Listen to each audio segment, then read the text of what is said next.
We are live. Welcome back, ladies and gentlemen. I am your host, Blake Ruffino. This is Are You Serious Sports. We hope that you're making a good one. We know that we are as well. Hold on. Nothing greater than a good glass of water.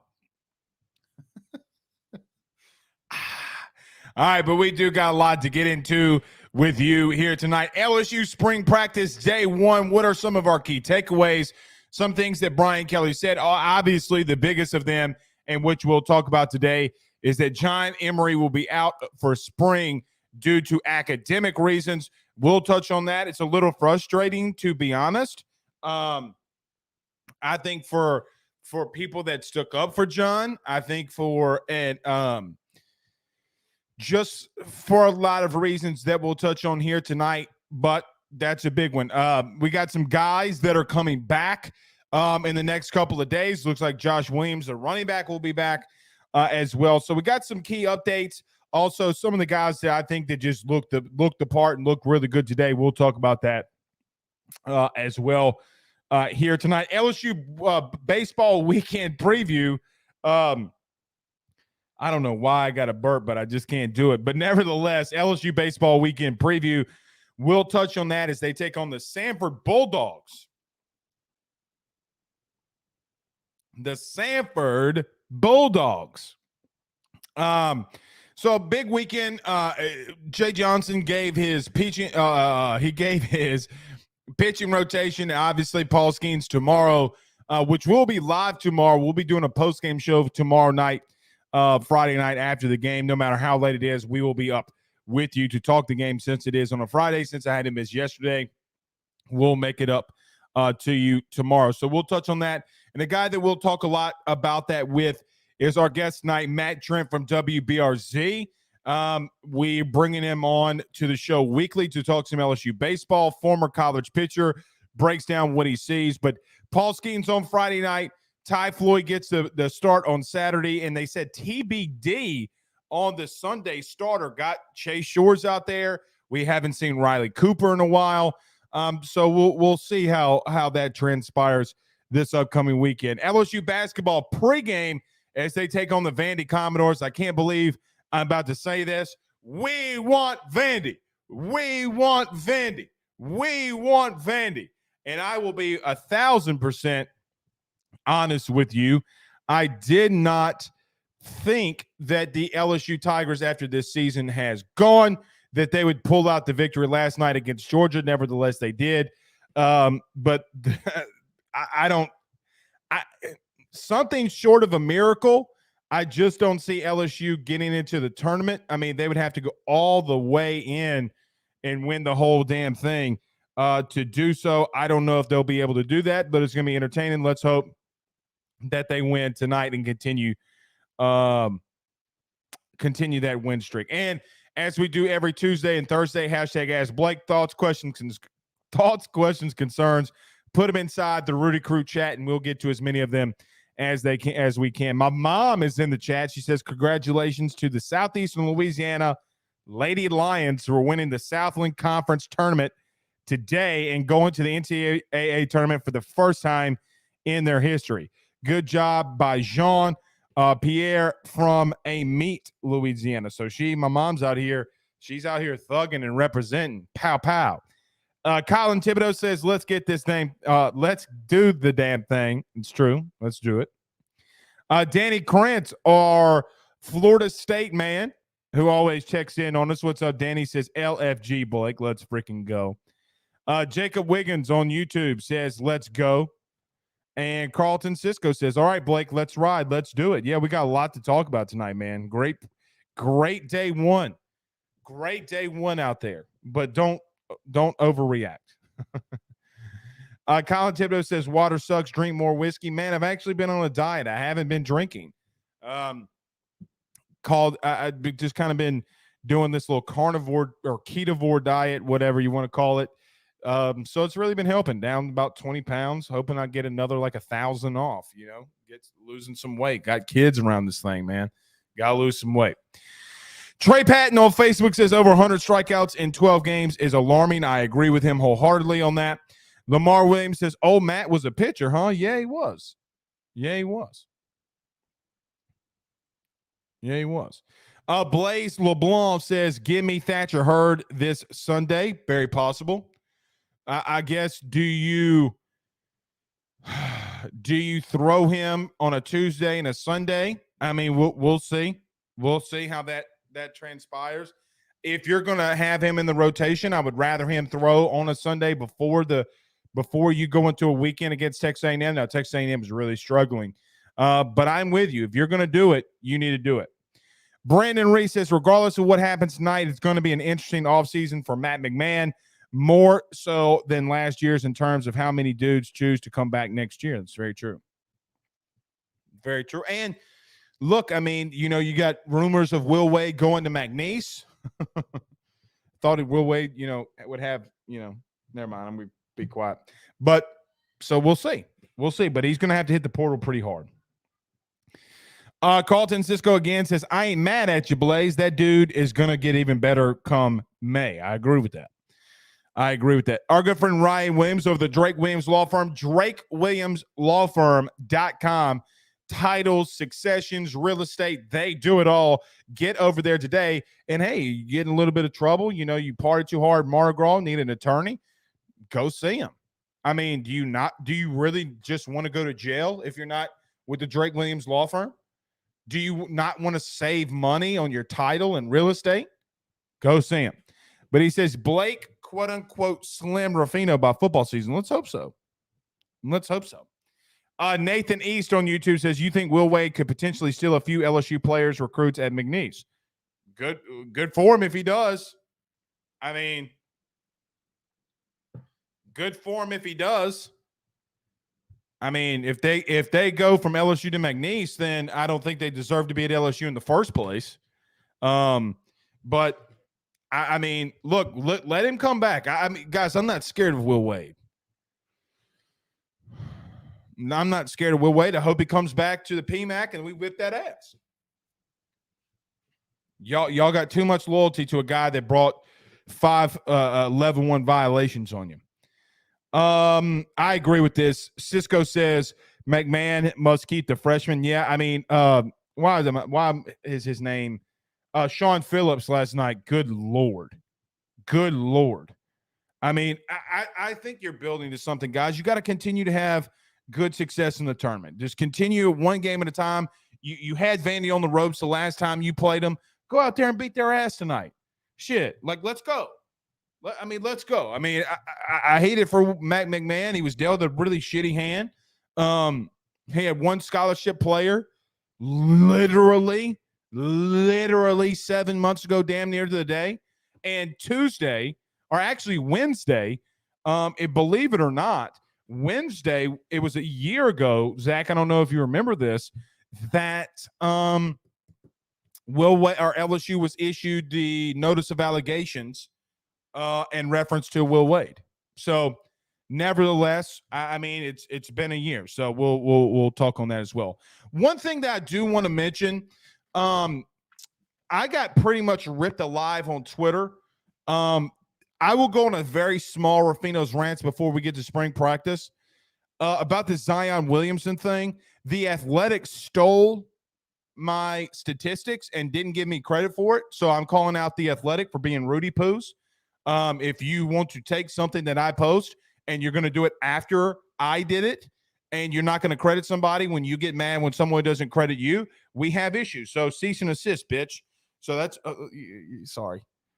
By the way, Zach, we got big news coming. Big news coming on this TV stuff. I got to stop cursing. So we're going to have to edit that word out. So I got to stop cursing. Yippee. Yay. Sorry. But anyway, I'm going to go on a little small quick rant, like 2 minutes on Zion Williamson. I'll do it right now. If you're a Pelicans fan, okay, Zion, and I put this out yesterday, Zion Williamson has played in 28 and a half games in 4 years. He's played in 114 total games. 114. He plays literally in 38% of his games, and I'm being generous by rounding up. So, I mean, guys, he's played for 4 years, and he's still injury prone. And everybody wants to point to Joel Embiid. He's not Joel Embiid. Okay, like Joel Embiid is Joel Embiid. You got to worry about Zion. Stop giving that stupid comparison. That's one player out of millions that plays basketball every year. By the way, you called Anthony Davis injury prone. Anthony Davis had 260 regular season games that he played through 4 years instead of 114 from Zion. That's 65 games per season. Oh, and by the way, it's 80% of his games that he played. 80% of the games play for the Pelicans. And the first 4 years of Anthony Davis's career, he played in. And by the way, he averaged more points, more rebounds, more blocks. So spare me. Spare me.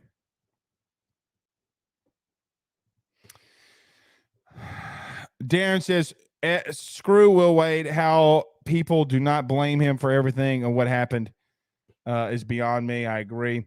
Zach says, come on Tigers Avenue with Reagan and you will learn how. D Payne says it's not a stupid comparison considering they both started off injury prone. D Payne, it is a stupid comparison. You're talking about one dude. It's the only one that you can really pull to. Oh, well, Joel Embiid did it. Joel Embiid is a completely different human being with a completely different injury. It happened with one person. I mean, like you pull out Joel Embiid. Well, Joel Embiid. Well, cute. Okay, Joel Embiid didn't play for his first 2 seasons. Okay, cute. Good for him. But it's a dumb comparison. Zion's played in 28.5 games per season. And you're talking about extending him. You're talking about making him the face of the franchise. The 76ers didn't make Joel Embiid the face of their franchise. He's more than injury prone, guys.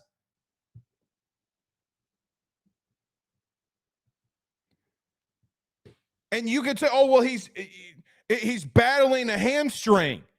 He was battling a foot last year. It's a completely different injury. At least Embiid's injury was the same damn foot. Y'all Pelicans fans, your blind allegiance is insane to me. It's insane to me.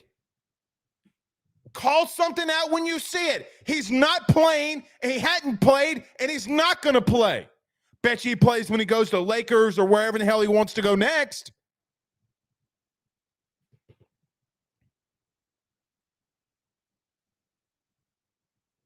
He's not the D-Pain. They made him the face of the franchise. You can't be the face of the franchise when you play 38% of your games.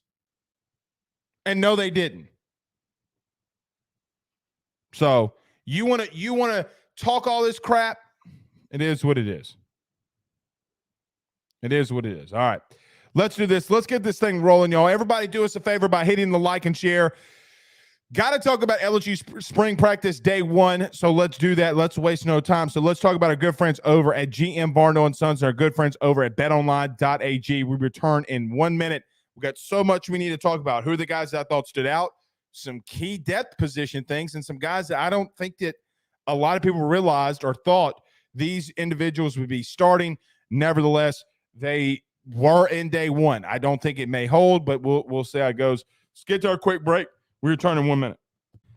BetOnline is the fastest and easiest way for you to wager on all of your favorite sports, contests, events with the first-to-market odds and lines. Find reviews for all the news for each league, including Major League Baseball, NFL, NBA, NHL, combat sports, college sports, esports, and even golf.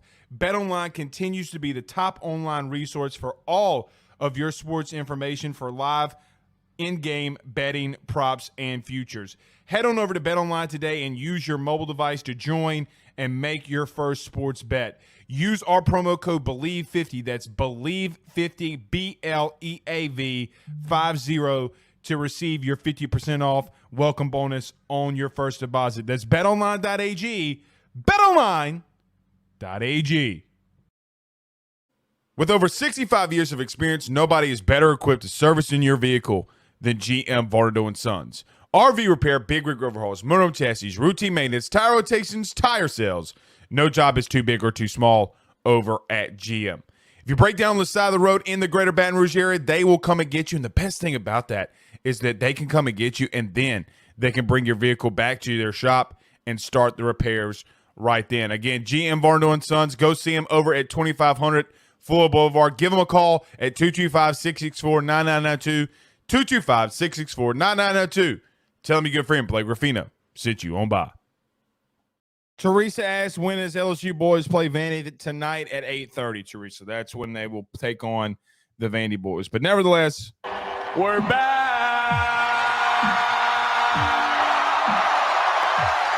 Alley Boy. Alley Boy on YouTube says, come on, man, you think this guy wants to get hurt? No, but like you use the vocabulary word, somebody used a vocabulary word that I'm slandering. Can you look up in the dictionary and look up what the word slandering means? No one is slandering him. But Zion's got to understand, and people have to understand, when he has had multiple injuries to multiple different things, it is an issue. You can love the Pelicans all you want to, but the simple fact that he doesn't play in over 50% of his games is alarming. If you want to be blind and loyal, that's cute. But D-Payne, I see you wouldn't say anything about, Zion.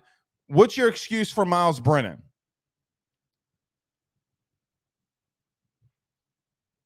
What's the excuse? Just saying. Anyway, all right. So today we went out to LSU spring practice, and Zach, I got to be honest. I think there were a lot of big-time things that we saw today that are just a little, not interesting, but you didn't think it was going to happen. I think the biggest thing is Javian Taviano starting and running with the number one corners. Now, if you don't know, Javian Taviano is a really, really, really talented young man out of the state of Texas. He enrolled early and was taking reps with the ones at DB. Now, we've seen this early in the season where, especially under Brian Kelly, where guys rotate a lot, he lets them work these things out. But Taviano got reps with the ones. That's really a big thing. Denver Harris looked pretty good. He moving around, wearing number 10, had an interception today. So, look, I think the big things for me to look into day one, how did the D-line look when they were a little bit banged up and unhealthy and guys not being there? They look big. They look physical. This defensive line is going to be bigger and more physical than I think that we saw a season ago. Now that you add Jordan Jefferson, which it's so weird for me to say Jordan Jefferson and not think about the quarterback, but you add Jordan Jefferson, you're going to try to get Mason Smith back and you get Mekhi Wingo. I think that you're doing good there when it comes to what you saw from a depth perspective along the defensive line. Jacoby and Guillory getting some starts with the ones. I think that obviously has to do with some guys being out, but can he have a massive spring to make coaches start looking at him and saying, hey, look, man, Jacoby and Guillory is going to have to start. Does LSU go to a more of a traditional 3-4 of what they've wanted to run? We will have to see. But now you have two true nose guards that you could possibly and probably will do that with, and Jacoby and Guillory and Jordan Jefferson. Thought D-line looked good. I think for me, it's just when you go out there and you go from the first spring practice under Brian Kelly, the first fall camp under Brian Kelly, to now, and what you're seeing, guys, they're more physical, they're in better shape, they know what to do and what Brian Kelly expects from them. Like you look at a guy like Marlon Martinez, who looks like he's a little bit more trimmed down. Talked about Jacoby and Guillory just a minute ago. He looks stronger, he looks more physical. You could tell that he's trimmed down a little bit. And what Jacob Flint, what Jamar Cain, and what ultimately Brian Kelly wanted that young man to do. I thought that, the biggest thing, and when it comes to at least day one, when you want to go out there and see some of the guys, I will tell you that Garrett Nussmeier has put on some weight and Jaden Daniels has put on some weight. Jaden, his throwing motion is a lot quicker, meaning that his release is a lot quicker. whoever he's been working out with, he looks different. Last year, and with all due respect to Jaden, although he was a really good quarterback, he did some really good things. Let's call it what it is. Jaden was little, for his body frame. Put a little size on him. Listed at 6'4", 205. I think by the start of fall camp, he's going to be probably 6'4", 210, 215. I think that they're going to get him there. You can just tell that he has put on weight, and which is a really good thing for him. Another thing, him and Garrett coming out of these drills, leading the team, leading the guys, that's a really big deal and a really big thing. So he took more command of the offense and what Brian Kelly and company wanted to do, a little bit more vocal than I remember him being. And I will give Garrett Nussmeier a lot of credit too, man. He still looks sharp. Now, I was told after we left that he did throw a pick to Denver Harris that Denver baited him into. But look, you're going to expect a lot of this kind of stuff is how these guys are progressing. I think that the thing that I probably should have let off with this, but another thing that I noticed too today was Harold Perkins being on the inside. I don't know if he's going to be an inside linebacker. I don't know if that's where they're ultimately going to play him, but I don't know how they're going to keep Omar Spates out the middle. I just don't. Big, physical, fast, athletic linebacker, and you're going to keep Harold Perkins on the field. Harold looks a lot bigger. I mean, he just does. And not so much from like he looks like overweight or he looks too muscular. When you go to these college practices and you see the guys, calves are bigger, thighs are bigger, things like that. Pause, Pooh. I know. Pause. But you just see what they do from the offseason, how it starts translating. He looks good in number 4. But him being on the inside, him running with the ones on the inside, I don't know if that's going to be ultimately where he ends up. But the thing that we do know is him being in that position, that they are cross-training him to be at that position.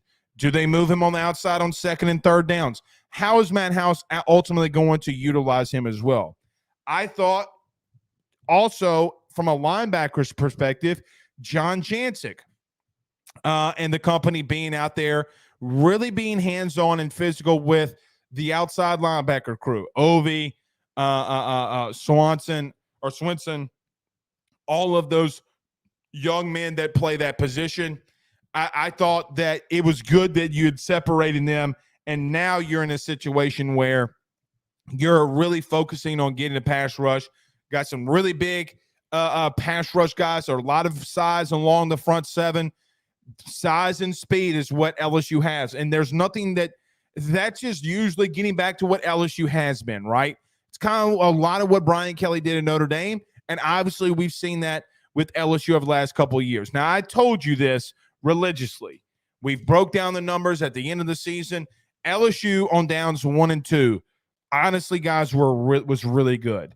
It's when they started getting in those third down situations against Florida State, Tennessee, Florida A&M that they really struggled. Well, you beat Florida, you lost to A&M, you lost to Florida State, you lost to Tennessee. So you won. You only had one win in those 4 games that you did pretty bad on third down.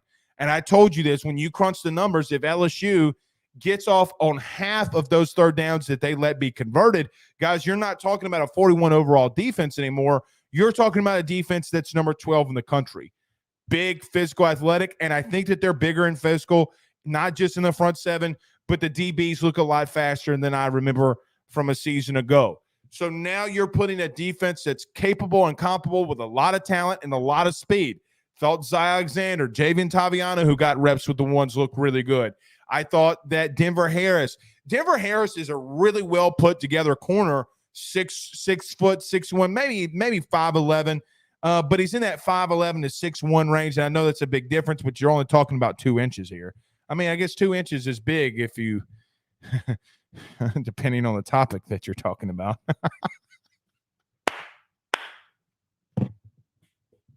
Either way, he's a well put together corner.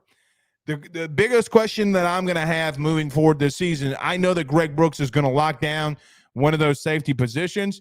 What are they going to do at the other safety? Do you put in Major Burns, which he looked like he had put on some size as well. Not a lot, but some. Maybe getting closer to that 190 pound, 180, 175, 180, maybe hopefully 190 pound range. But he looks like he's definitely hit the weight room this offseason too. And who would be the slot? So I think that you just look different defensively. I think you look better. I think you look more physical. I think you just look so much better than you did a year ago. And it wasn't as choppy, right? Like last year at this time, you looked so much more choppier. And it was just so much cleaner and so much more organized. And Brian Kelly didn't have to yell and scream like he did a year ago. Now, you could say, well, Blake, that's practice one. That's a new transition. And you're right. But there are parts of me that thought that, look, they just looked even better than what they did in fall camp at times. They just were cleaner. There's more leadership. And I think that this team really wants to go out there and win a national title. Wide receivers didn't see a whole lot, but I thought was interesting today when we went and talked to Brian Kelly in the media portion of the practice. He literally came out and said, well, pencil in Aaron Anderson as one of your starting wide receivers.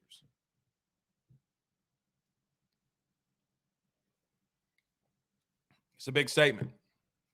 It's a really big statement. I like Marlon Martinez. Okay, I think he looked good at center. Bo Bordelon had some really good snaps today. So him running with the twos. I was coming out and talking to one of the coaches when we were walking out, and Bo Bordelon was walking out with us and just chit-chatting, especially a guy that's moving to center. And I played the position. He looked good. How does he do in protection calls? I hear some things about them just ultimately giving that to Jaden for the time being, see how he does in the spring, because you do have some guys that are newer at that position, but the offensive line was what you would expect it to be. Mason Lunsford's not there yet.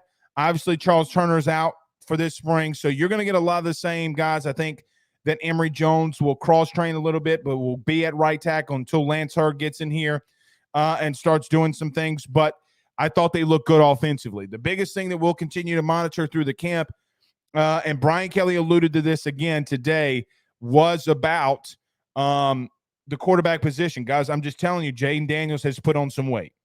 He's put on some weight. Fitzgerald West is not on the offensive line anymore. He worked out with the defensive line today.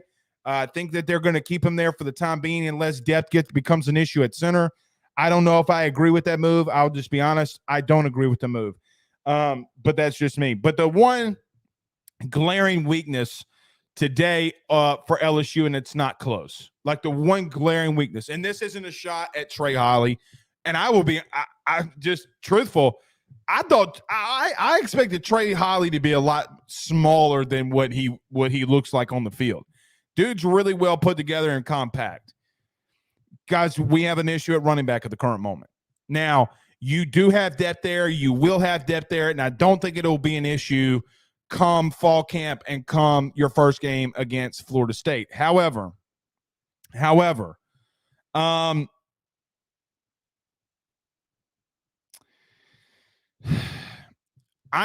understand Josh Williams being out with an injury. You can't stop that. But yesterday there were some things that were swirling around, and we had kind of hinted on it just a little bit about John Emery. I'm just going to say this, and this is not going to benefit me whatsoever when we go to camps or we talk to coaches or whatever it may be. Guys, I'm just going to tell you that the disappointment around that building right now with John Emery is pretty sky high. And I don't blame them. Look, I will just tell you, I came on this show and defended him. LSU fans went out there and defended him. A lot of people blame the NCAA because of COVID and his dad being really sick and him needing to drive down there and take his dad to cancer appointments. And look, I understand that. But right now, and this has been well over a year, guys. We're talking about 2 years that since he first got suspended with everything that had going on, for you to have to come back out and Brian Kelly having to come back out on a Wilson Alexander question, what's going on with John Emery, and basically him saying, without saying, he's focusing on academics. He doesn't need to worry about football right now. And then when he does better things academically, we'll finally have a conversation about football. He's on the active roster, but I will tell you, man, it's like the old saying goes. You do something like that once, shame on you. You do it twice, shame on me.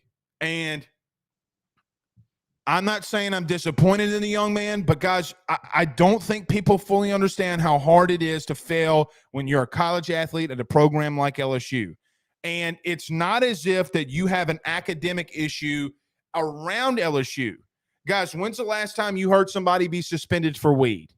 When's the last time you've heard somebody be academically ineligible? The only person that it continues to happen with when it comes to academics is whom? I expect this from a true freshman. I expect this from a new transfer. But there comes a point. There comes a point. This guy's a fifth-year senior.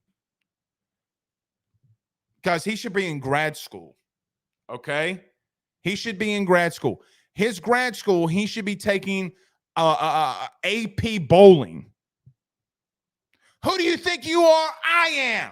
Y'all remember that guy? Pooh Bear. Who was that guy? Remember the bowling champion? Who do you think you are? I am. I don't remember. But I think it's for me,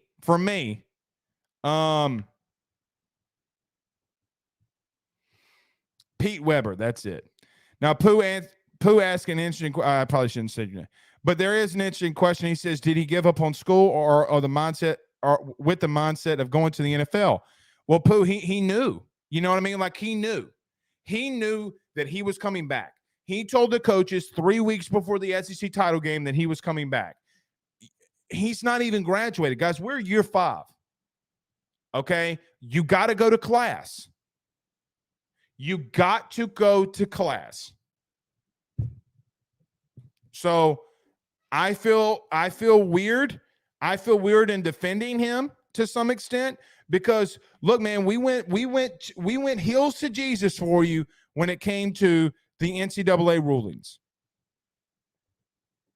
And still to his, benefit or to back him up, they literally let 4 dudes at East Carolina. They let 7 dudes, I think, at USC with some of the same type of scenarios get passed by. And they went on. Anyway. All right, let's talk to our good friend. You know who's next? I wonder if he's got a shirt on. Does he have another team's shirt on again? We're going to find out because Matt Trent's about to join us. But let's talk about our good friends over the Drake Williams Law Firm, drakewilliamslawfirm.com. We're back in 59 seconds with your man from WBRZ, Matt Trent, next. By the Drake Williams Law Firm, drakewilliamslawfirm.com. Whether you've been injured in an accident, you're preparing for a future with your estate planning, you're getting ready to close in on a real estate deal, or you're about to welcome a new addition through adoption into your family, or you're facing criminal charges, you need very experienced attorneys, and that is what the Drake Williams Law Firm will be able to do for you in navigating the legal system. The door to their cozy office in historic downtown Ponchatoula has been open since 1981. They have helped thousands and thousands of Louisiana families and individuals win cases, close on real estate deals, and regain that peace of mind. Their lawyers over at the Drake Williams Law Firm, Ernie Drake III, Ryan J. Williams, and Summer Vicnair, are very determined, compassionate, and dedicated to their craft. It's the Drake Williams Law Firm, drakewilliamslawfirm.com. Give them a call today at 985-386-7600. Tell them your good friend Blake Ruffino at AYS sent you on by.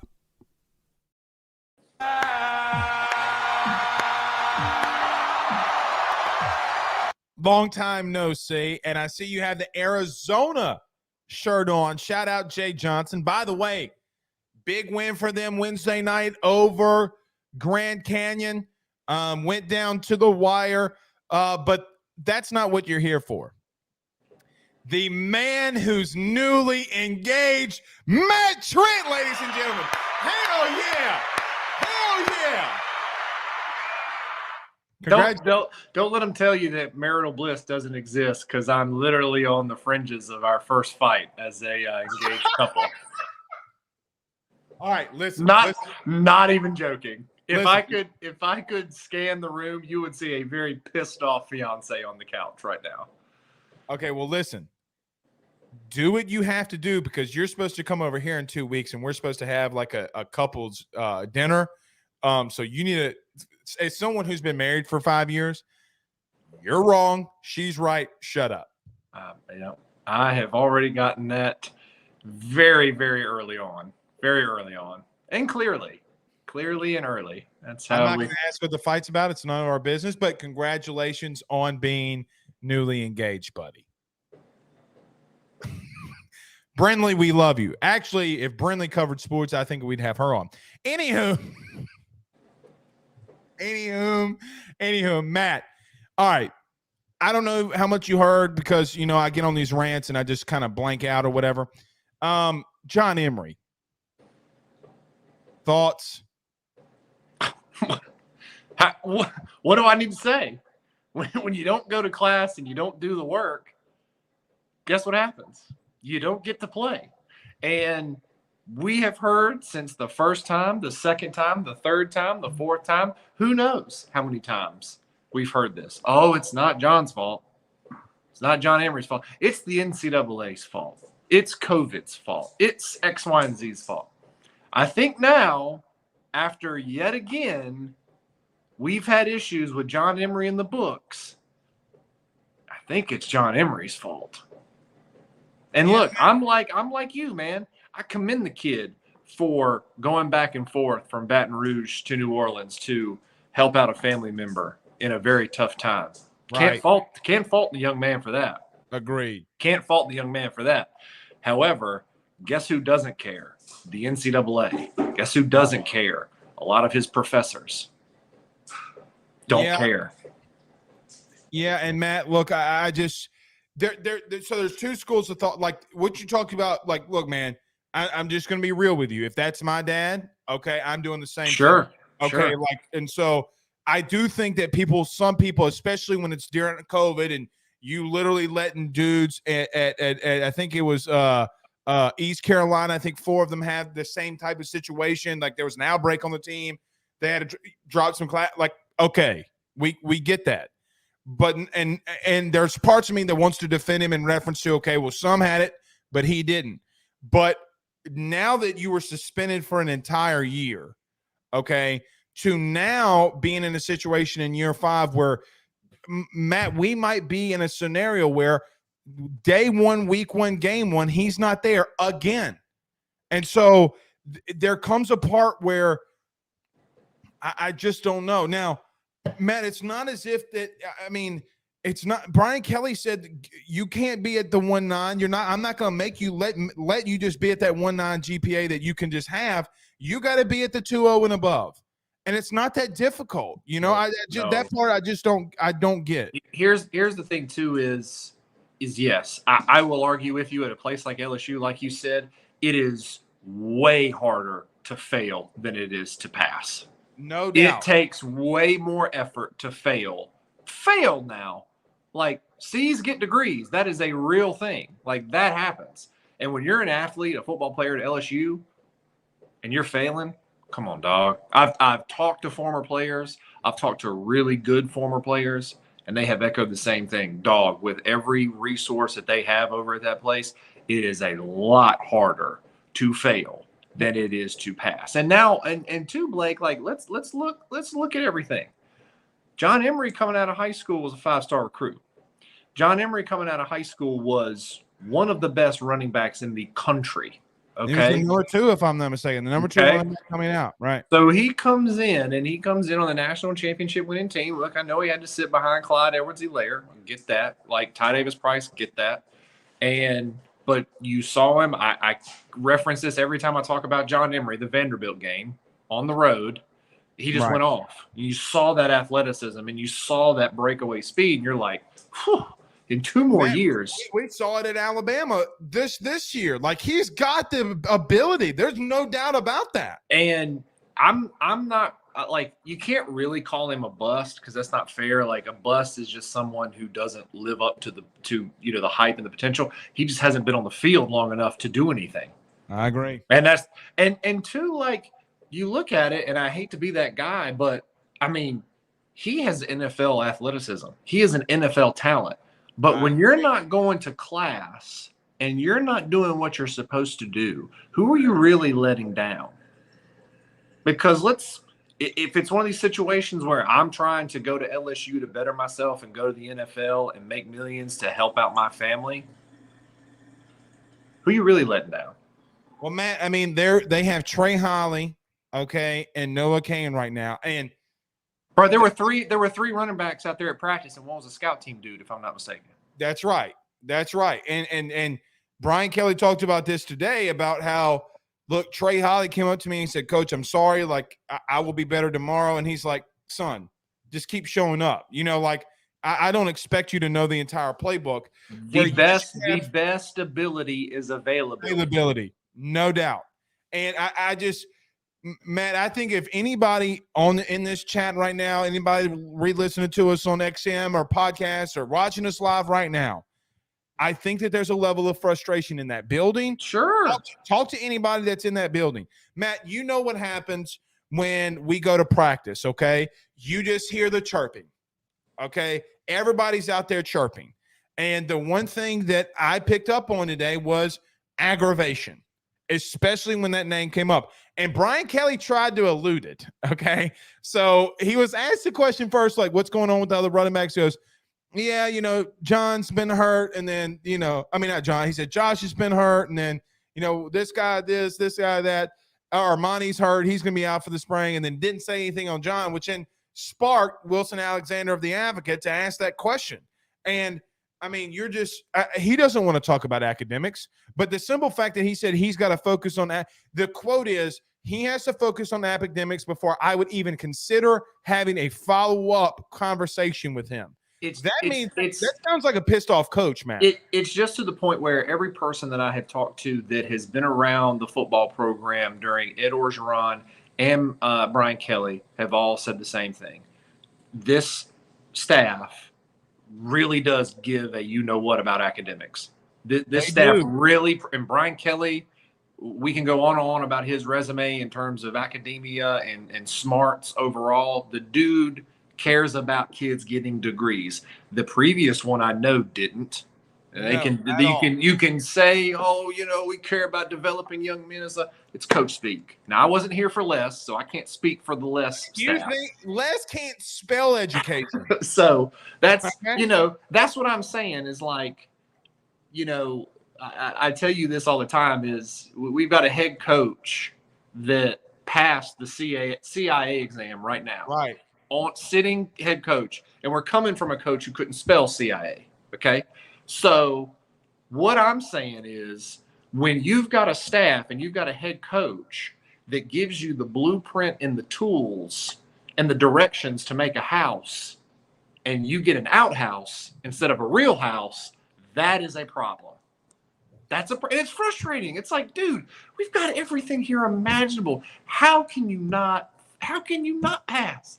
You show up and every professor starts you with a C. If you show up to class and you walk in the door, C, that's what you start at. Yeah, because you know and I know that the athletic department can go to a professor and say, look, can he redo the paper? Can he redo the test? Sure. You know, Matt, I mean, me and you are both former college athletes. We know how study halls work. We know how these things work. And look, it gets to a point where what? That look you just gave, I thought anyway, just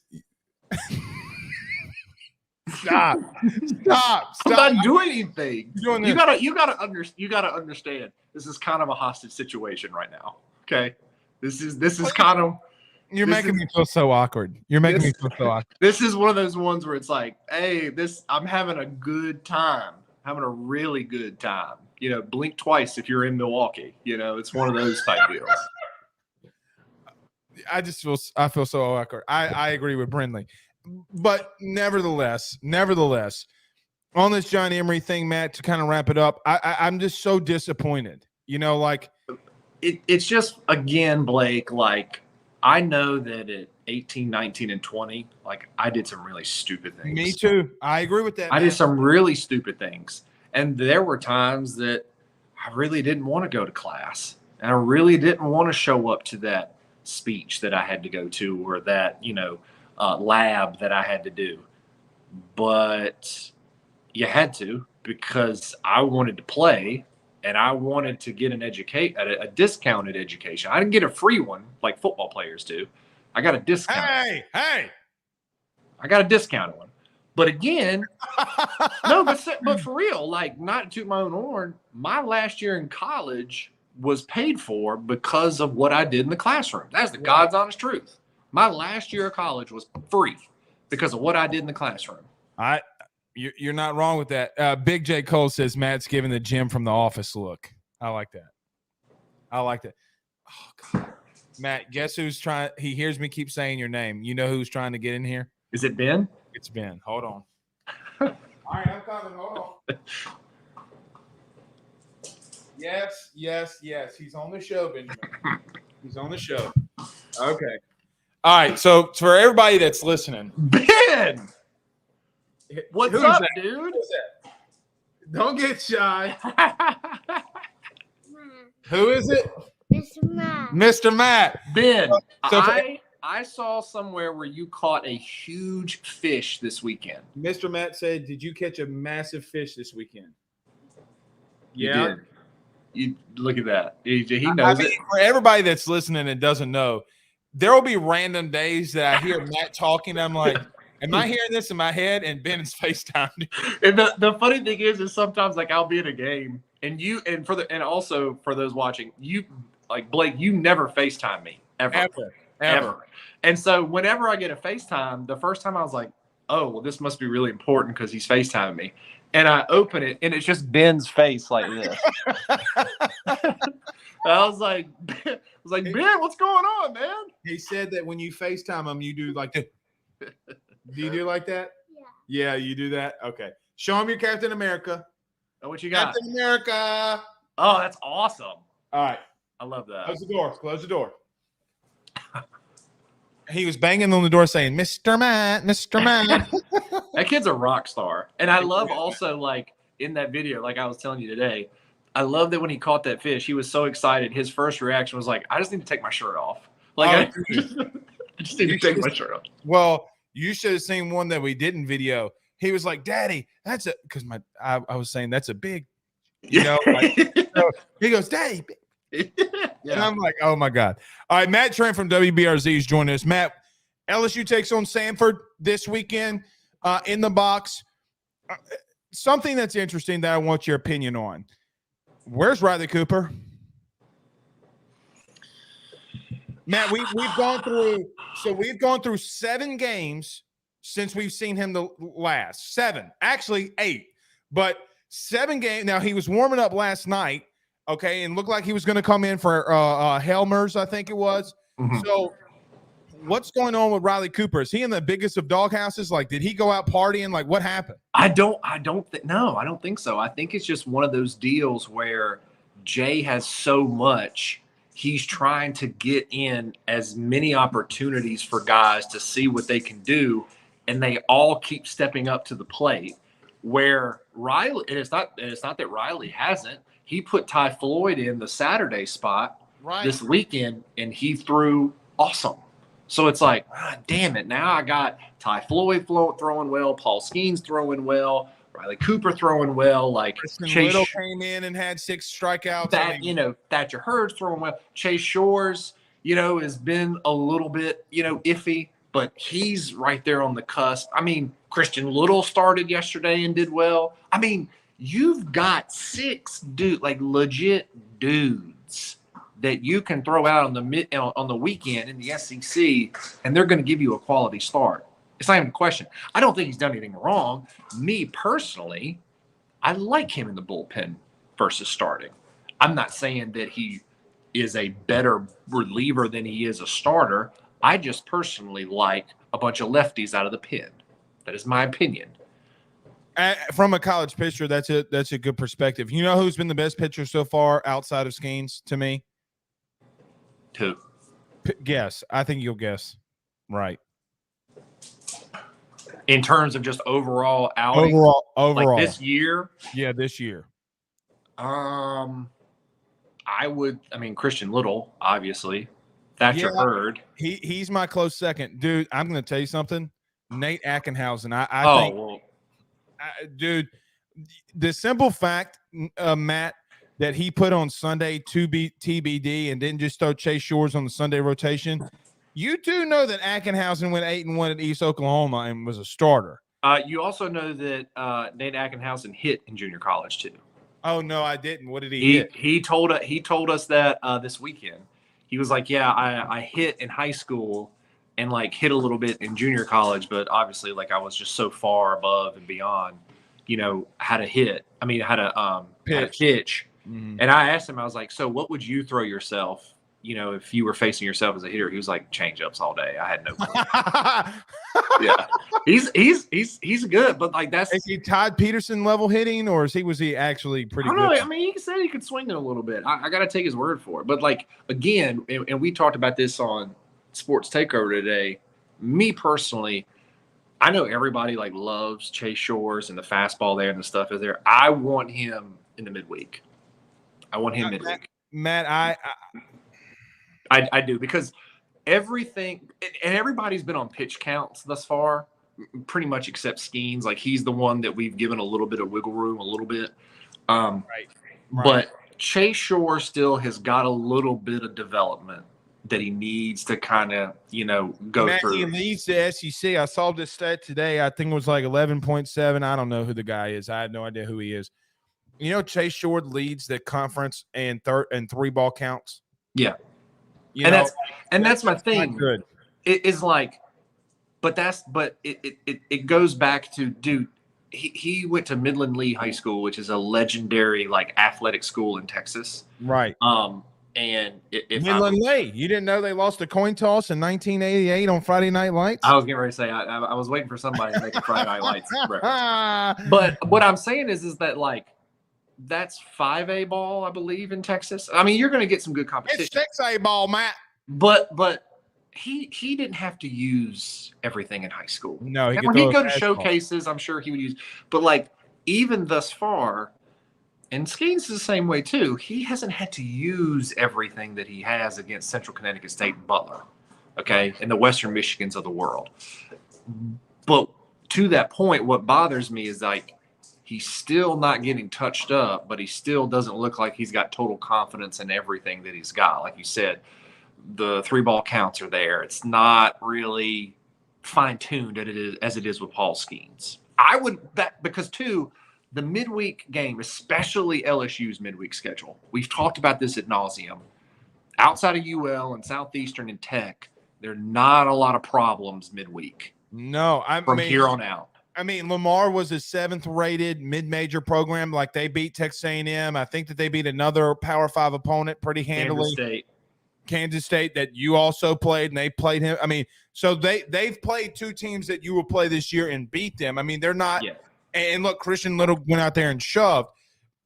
I'm kind of with you. I want to see the command to get better for Chase Shores because look, I know that you don't face Florida this year in a weekend series, and especially God bless you don't have to face Jack Caglione, who hit a ball last night 120 miles an hour off the bat.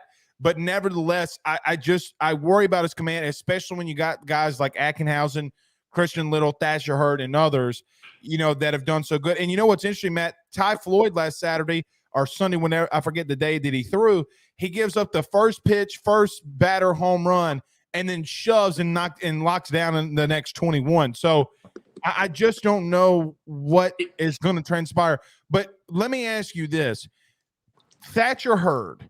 Okay, because we had this question in the chat earlier, and let me throw this your way. I know that he threw on Tuesday. Would you let him throw on Sunday? Because next weekend you're going up against SEC opponents. So he threw on Monday. He threw the fourth game. You're right. He threw on Monday. So would you throw him on Sunday? So Tuesday, Wednesday, Thursday, Friday, Saturday, Sunday. That's 5 days of rest. That's the thing and that's what we asked him Monday is with guys like he's coming off a back injury. Okay, his back is the main deal that he's been slowly kind of nudged into this thing. Obviously, you see the arm talents there. The stuff is there. That's not the problem. For me, I think it's how does the back hold up once we start really stretching it out, and then the next day. Can you throw the next day? Is it sore? Does it hurt? Do you have pain the next day? What did Thatcher say anything about it hurting? No. He said it's good. He said everything is good. It's just because too, when it's healthy, and when you have an injury, especially your back is your support system, and especially as a pitcher, everything kind of runs around and is sequenced around your back because it's your whole body. Like Tiger Woods said that for years. My back is my support system. And when you give that much torque and stuff, it hurts. Mm-hmm. And so that too, when you have that injury, you start to favor it a little bit. And then your mechanics and your sequencing really get off. Then it's just kind of getting back that muscle memory of, hey, I feel healthy. I am healthy. Let's get it out of my mind that I'm hurt and stop favoring it. And then because against Texas, and then Monday against Butler, those were the first two times where I saw him not think. Get up, get it, and I'm going to throw. And he was pitching and not throwing, in my opinion. All right, on the opposite side, a couple more questions. I'll get you out of here. On the other side of things, hitting-wise, I'm glad to see Paxton Kling starting to heat up. I'm glad to see Tommy Tank starting to heat up. Matt, let me ask you this. First question that I got for you. If you're a pitcher, and Tommy Tanks, and you threw like the guy from Lamar last night, threw a 95-mile-an-hour fastball on the inside, and Tommy Tanks somehow, some way hits it out in the right, and it goes over the wall. What are you going to do now with Tanks? That would be my first question. And number two, how do you pitch this lineup now that you've seen him for close to, 15 games now? We talked about it, I think, last show, and I had talked to some people about Gavin Dugas's 3-run homer against Texas. Right. And I told you that I saw somewhere on Twitter, and it was true to a degree, that he got that pitch because Dylan Cruz was behind him. That's what every spot in this lineup is. I have to pitch to you because I don't want to face Dylan Cruz with runners on. Well, I got to pitch to him because I don't want to pitch with Trey Morgan with runners on and Joe Bear. He's hitting 570 with runners on base, meaning Trey Morgan. That's the thing with this lineup is every position is like that. Even when you get down to the bottom, well, I don't want to pitch to – I got to pitch to Jordan Thompson because I don't want to pitch with Brady Neal on base with guys on. Like, that's what you cannot take. Even at the 9-hole with Napolt. I know Matt, Ben has been literally he's had some of the worst luck. Like last night. He really has.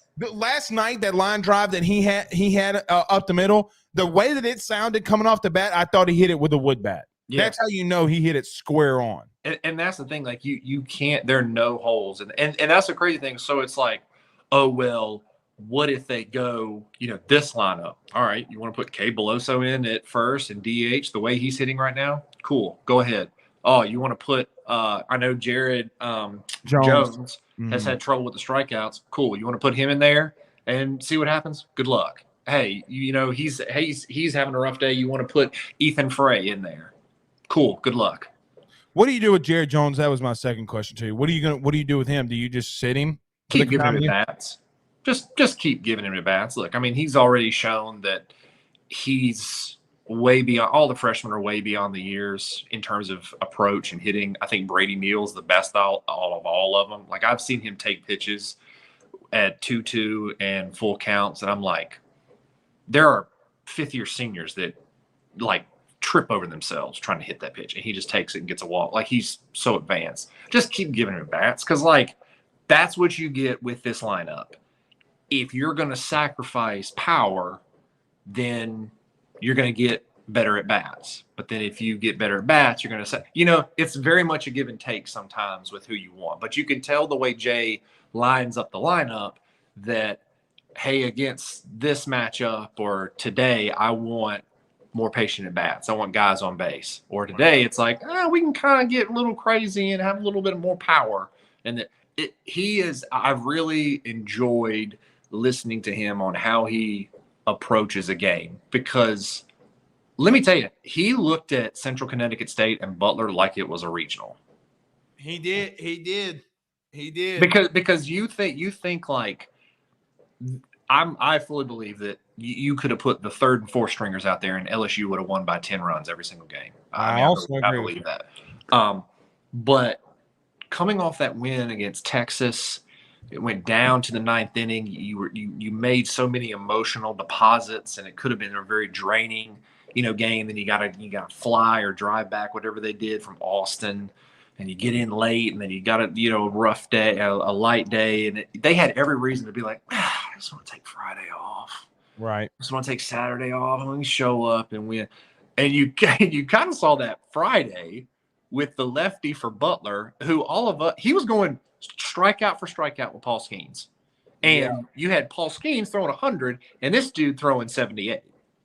And it was why how many guys do you know, pitchers in the country, that not only can say they struck out Dylan Cruz twice in the same game, they also struck out Gavin Dugas twice in the same game.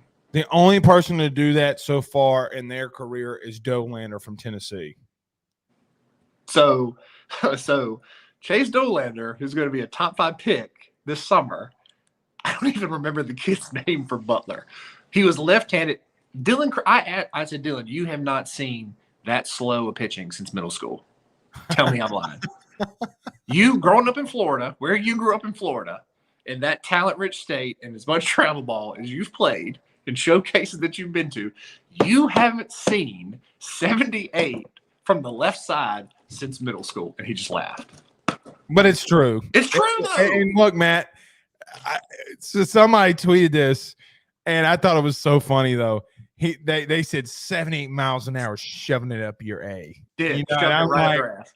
Because it was one of those things where like Skeens it was very much if you would close your eyes and listen, okay, to the outings. With Paul Skeens, it sounded like a car accident. A lot of loud pops and bam and damn. With the other kid for Butler, it was a pillow fight. Right. A lot of like, and it but do that again. Do that again. But then you looked up on the scoreboard and it's like through 3 innings, Skeens no, this is not a joke. Like through 6 innings, Skeens had 6 of the 9 outs were strikeouts, and that other guy had like 5, and we're like, okay, what's going on? What's happening? The sound that you made really sounds like what you hear when your wife starts farting. Not your wife. I'm talking about just wives around the country. Just think about that. It was just like, oh God. When the fastball has a hump in it, that's normally not good. Matt, last question for you. LSU basketball, can they take down Vandy tonight? Sure. Let's get weird. Sure. Whatever. So let me ask a very stupid, yet I think a question. Let's just entertain it for just a second. The bracketology will come out on Sunday. Well, I hope you're not going to ask me what I think you're going to ask me. If they win it all, can they get in? If they win the SC tournament? Yeah, because Matt, let me a lot. If you don't remember, they had this issue last year. I forget the conference. There was a team that played late into the year or late into the game, or their conference schedule was late. Okay, like really late, and this team out of nowhere. Somebody, if you know it in the chat, let me know. And I know that it's an automatic bid, but they've kept teams out. If you don't remember, the last 3 years, a team that's won their conference tournament has been left out. And they're like, these are automatic bids. I don't think they'd do it to the SEC. They'll have to find a way and kick somebody out. Well, I think what they would probably do is they'll be probably like the first Power 5 team to win a conference tournament and be in the play-in game. Like they would probably be in the round of 68, something like that. Well, Matt, let me just say something. If they are, what a hell of a turnaround. Man, they've had Vandy on the ropes. Now, I know you think I'm crazy, and watch them get their asses beat tonight, okay? But they had Vandy on the ropes the last time. Yeah, no, I mean, they did. And of course, I love Jerry Stackhouse because obviously, who didn't watch Jerry Stackhouse growing up, and he's from North Carolina. No big deal. But God, you're such a homer. But also too, like, you really have to look at it. If they make a run, that matters in recruiting. That matters, does, dude. Like, what's crazy though is it does, and like kids in the portal, man. well, look, they play hard tonight. Let's think about this for a second. They play hard tonight, beat Vandy. The right kid on Vanderbilt from Baton Rouge went to Dunham. You don't think he hits the portal and think about, it'd be kind of cool to come back home for my last year and play in Baton Rouge or whatever. I think he has like a year left. I wouldn't hate it. He's like, oh man, I remember, like, yeah, they how does Vandy get a kid and LSU doesn't? And by the way, Will Wade never beat Vandy. And by the way, Will Wade's going to McNeese. So I mean, at some point, did I just spoil something? Should I not have said that? I mean, should I just left that alone? Oh man, I wish I could show you text messages. All right, let's get past this. I don't want a morning host trying to get in a fight with me again over no real reason. But how does that happen? How does what happen?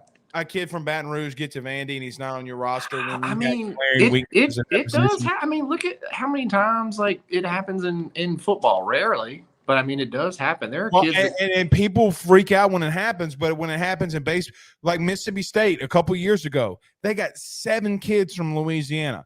If that were in football recruiting, Ed Orgeron would not only have been fired, Matt, that Bayou that he tried to throw everybody in and hurt, they would have thrown him in there. Well, every time I hear, I think about Dylan Moses, who was, literally right across the street at U-High. And one of his parents was employed by LSU. Yeah. And I know, this was before I got here, but he spent the last 2 years at IMG?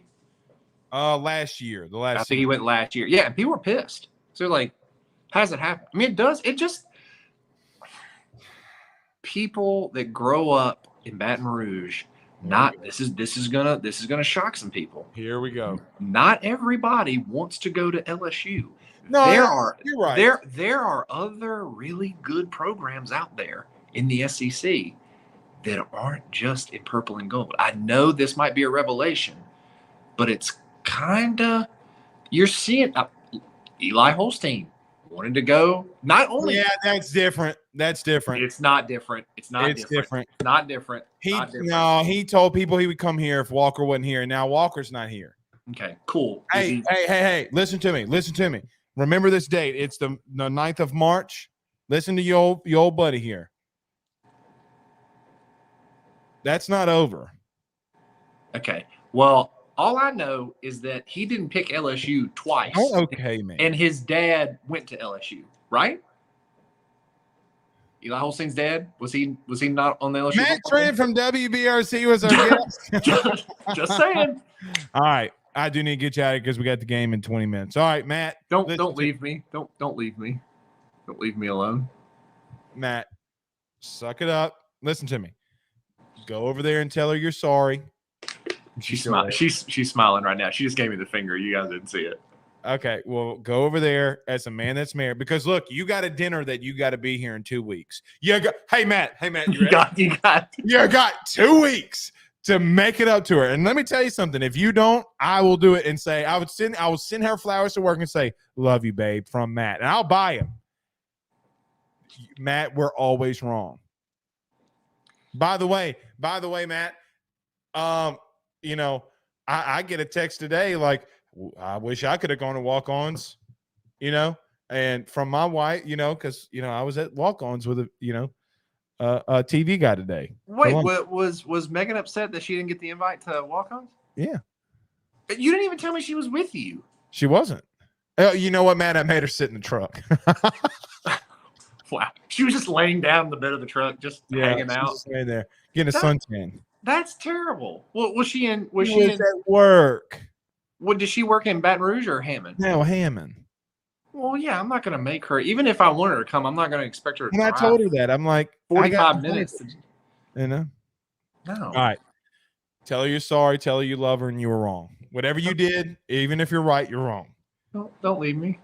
Okay, you're a big boy. All right, Matt. See you later, buddy. Be good. Be safe. Help. Later, dude. Don't go just yet.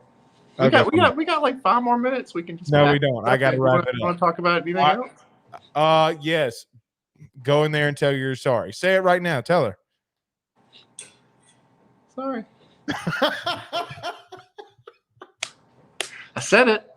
I mean, Matt, are you one of those kind of people that have a tough time saying I'm sorry? No.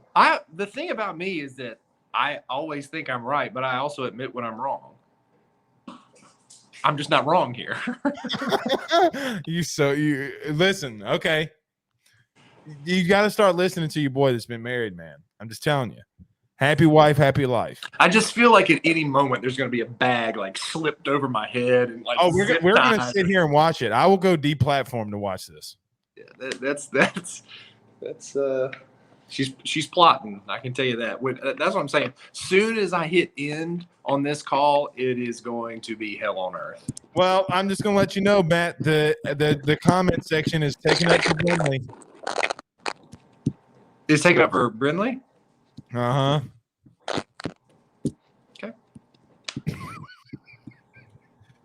Be safe. Have a good night. We'll talk to you next week. Well. All right. Bye-bye. All right. That's Matt Trent from WBRZ. He was our guest. Oh, joy. I hope he doesn't die. Darian says, good topics tonight, Blake. Thank you so much. Matt scared to hang up says H-Town Creole. I think he was, man. I think he was. He'll be all right. He'll be all right. Wade McBride says, I'm from Lake Charles, and that is the big talk that I'm hearing around McNeese is Will Wade. Yeah, we'll see. All right, guys, we will be back Friday night.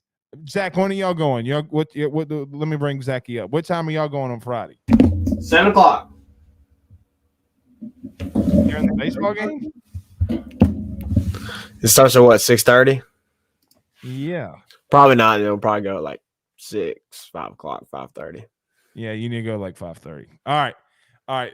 We're doing a post-game show Friday night after the game. I got to make up for last night's show. But go listen to Tigers Avenue podcast, and you'll see the hair himself giving away.